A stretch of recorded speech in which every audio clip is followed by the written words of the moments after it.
Bonjour à tous, j'espère que vous allez bien. Dans la vidéo d'aujourd'hui, je vais vous montrer des ateliers pour un élève ayant une déficience intellectuelle, un TSA, des difficultés de comportement, ainsi qu'une déficience physique. Les ateliers que je vais vous montrer, ce sont des ateliers que vous pouvez faire chez vous en utilisant des matériels que vous savez déjà chez vous. Vous n'avez pas besoin vraiment d'utiliser les matériels que j'ai ici. C'est seulement des exemples que je vais vous montrer pour que vous puissiez travailler la coordination, la motricité fine, ainsi que la coordination oculo-manuelle de votre enfant. Ceci dit, on commence. Pour la première activité, j'ai ici des ballons en mousse. Ils ne sont pas lourds. Et en ce qui concerne cette activité, habituellement c'est pour un élève qui se promène en fauteuil roulant.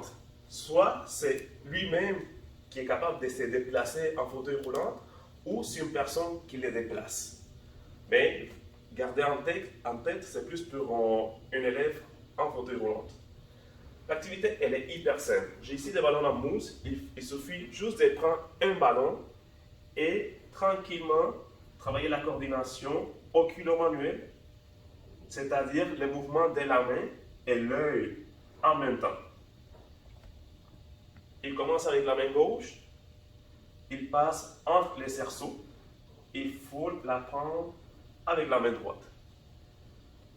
Quand celui-ci est fini, vous déplacez l'élève à l'autre cerceau et il fait la même chose. On continue ici. Ça fait 3, 4. Et il repose à l'intérieur du bac. Et vous recommencez encore une fois l'activité jusqu'à la fin. Ça peut être 5 ballons, 10 ballons, c'est vous qui décidez la quantité de ballons que vous voulez. Pour la deuxième activité, j'ai ici un parcours pour un élève qui se promène en utilisant l'aide d'une marchette et qu'il est capable de se déplacer quand même avec sa marchette. L'activité que j'ai ici, il suffit premièrement de prendre un anneau. Moi, je vous conseille personnellement un anneau, pas une balle. Pourquoi? Puisque une balle, au moment de la prendre, c'est plus difficile de la tenir dans la main et de se déplacer. À cause de cela, je vous suggère fortement de prendre des anneaux à la place. Comme ça, l'élève peut le prendre avec sa main et se déplacer avec sa marchette, ou sinon, juste le tenir ici dans son poignet. Le parcours est hyper simple, il suffit d'un parcours en utilisant des élèves ou n'importe quel autre objet. L'élève se déplace tranquillement avec sa marchette. Vous pouvez l'accompagner en même temps, si vous le souhaitez. Et tranquillement, il fait le parcours jusqu'à la boîte, jusqu'au bac que j'ai ici. Rendu ici, il prend son anneau et il le dépose. Ça fait 1. Par la suite, l'élève tourne tranquillement et il retourne au point de départ où on a commencé. Il fait encore une fois tranquillement le parcours. Il vient chercher un autre anneau. Il prend avec sa main, de même, ou sur son poignet, et encore une fois, il fait le parcours jusqu'à la fin. En même temps, vous pouvez accompagner l'élève si l'élève aime être accompagné, ou sinon vous pouvez juste le laisser toute seule pour observer s'il est capable de le faire toute seule. Rendu ici, il prend l'anneau et il le dépose. Merci. Pour la troisième activité, vous pouvez le faire avec un élève qui se déplace en marchette ou en fauteuil roulant. C'est votre choix. Je vais vous montrer pour un élève qui se déplace en utilisant une marchette. C'est une activité dans laquelle il faut pratiquer les lancements, autrement dit aussi la coordination. Oculo-manuelle encore une fois. L'élève vient prendre un objet, ça peut être une balle, ça peut être un anneau. C'est vous qui choisissez l'objet que vous souhaitez. L'élève prend l'objet et il suffit juste de le lancer à l'intérieur du bac. Veuillez garder en tête de calculer la distance. Si c'est trop loin, évidemment, vous avancez l'élève ou les bacs. Si c'est trop facile, évidemment, vous le séparez. Encore une fois, il prend l'objet et il le lance. Si c'est trop difficile, quelque chose que vous pouvez faire, c'est d'enlever un bac et vous le déposez par terre.